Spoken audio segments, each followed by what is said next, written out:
makonsensya kayo. Pero makonsensya kayo na yung perang ginagasto ninyo sa jowa ninyo galing pa sa mga magulang ninyo. Yun yung gusto kong iparating sa inyo. If may jowa kayo at willing kayong ilibre ang jowa ninyo, masama ba? Hindi. Pero nagiging masama siya na ang inaatupag mo pagjojowa kung yung mga magulang mo naghihirap para makuha, makita at magkaroon ng pera na ibibigay sa'yo. Lalong-lalo na yung mga OFW.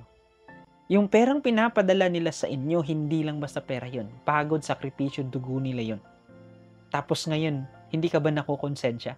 Na ililibre mo lang sa jowa mo na kung saan ang sabi ng nanay mo, huwag muna. Kasi bakit? Bata ka pa. At higit sa lahat, dapat mag-aral ka muna.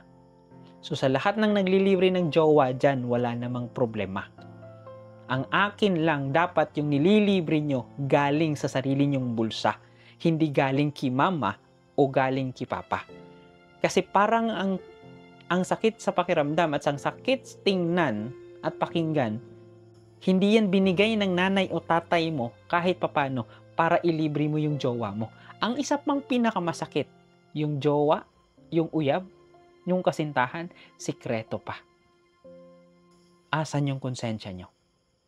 If you're doing something na nagjojowa kayo, tapos yung perang pinanggagasto ninyo sa date ninyo, sa regalo ninyo, sa mansari ninyo, sa anniversary ninyo, at ang isa pa, pang-lodging ninyo, galing pa sa magulang ninyo, na kung saan ikaw nag-lodging, ikaw nang libre, na mandalang nandun si mama mo, nandun si papa mo sa kainitan, sa basakan, magsasaka, mangingisda, OFW. Tapos yung perang binibigay na pinaghirapan nila, gagastusin mo lang sa isang tao na hindi ka pa sigurado kung siya pa yung kasama mo sa dulo.